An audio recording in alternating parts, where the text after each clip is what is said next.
Scared of your own shadow. You can't run from it.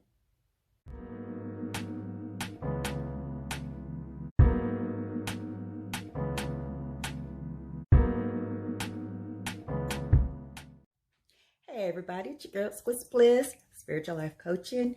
And in my previous sleep paralysis video, I mentioned that you may see images such as a shadow. And in this video, we're going to talk about that shadow. So when you see a shadow in your dream, guess who that shadow is? That shadow is you, all you. Now, Carl Jung states that the shadow self is basically the unknown parts of us that we keep hidden. Everybody has a shadow self. Some people call it a dark side. Some people call it your demons. Some people call it skeletons. But we all have one, whether you want to admit it or not. And all this is just aspects of your personality that is deemed undesirable. And these aspects can include jealousy, envy, codependency, independency, lust, greed, and some can even stem from childhood wounds. So when you see a shadow in your dream, it just means that that is the parts of us that we ignore, but they really do require your attention. So some of my shadow dreams starts out, I'm in a well-lit environment and it gets really dark, or it starts out already dark. And when I go to flip on a light switch or a lamp, nothing happens, nothing comes on. And if you're not aware of what's going on in your dreams, it could have a tendency to create panic and you want to take off running. So as the saying goes, you're afraid of your own shadow. And you cannot run from it because it is a part of you. So the next time you see a shadow in your dream, the thing to do is just to confront it. Ask it what it wants. It will let you know it does not want to be ignored. And you have some work to do in your waking life. So society has a tendency to make us feel ashamed for having these aspects to our personality, and we tend to bury them.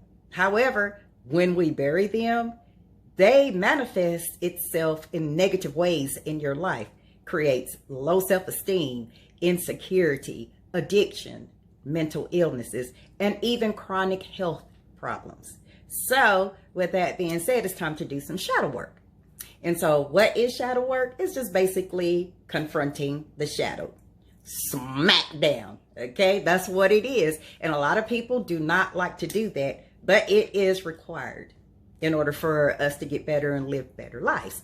So here's some things you can do in shadow work. Okay, first of all, stop the self-pity. Okay, if you suffer from low self-esteem, stop the self-pity. Know that you are worthy, okay? And you must believe in yourself because you have no idea how powerful of a being you truly are. So the next thing you can do is to get in touch with your emotions and understand your trigger points, because it's those trigger points that gives you some insight into your shadow self. So the thing to do is just be with those emotions. Don't act up on them. Just sit with it, no matter how painful and excruciating it may be. So here's why. Just like if you get a virus, okay, there's nothing you can do. It just has to run its course.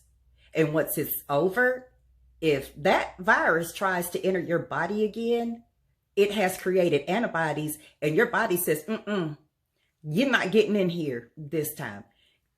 It's the same thing when you are doing shadow work and you are sitting with your emotions and allow yourself to feel them. The next time that situation presents itself in your life, you're going to remember that pain that you felt. And you're going to be like, not today, boo. Not having it. Okay. So that's why it's important for you to get in touch with your emotions and just be with them and sit with them. Okay. And emotions are so fickle. Okay. We are the ones that places attachments to them to say whether they're good or bad, but they're neither. They're neither good or bad. And last but not least, I recommend that you get a journal and start journaling. Start journaling about your experiences and start journaling about the way that you feel. Now, when I started journaling, I had to get really honest, and I started writing down things, and I was like, whoa, I can't believe I admitted that. I can't believe I admitted that I felt that way, and etc. But when you do that, y'all, it is so freeing and so liberating.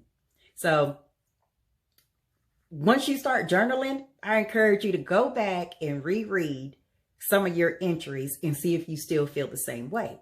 And if you don't, that is your progress, and pat yourself on the back, okay? Now, understand when doing shadow work, this takes time, so be patient with yourself, because eventually you will be living a better life. So those are a few ways that I would recommend that you can do shadow work. If you have any questions, comment down below. And if you need help, I am still running my promotional offer where you get a free 15-minute consultation during the 60-minute session, and then the remaining 45 minutes is $45. Also, if you feel comfortable, comment down below some aspects of your shadow self, and if you have done shadow work, how has it helped you in your life? Follow me on social media. Links are down in the description. And as always, I appreciate you so much for watching, and I pray you have a blessed day.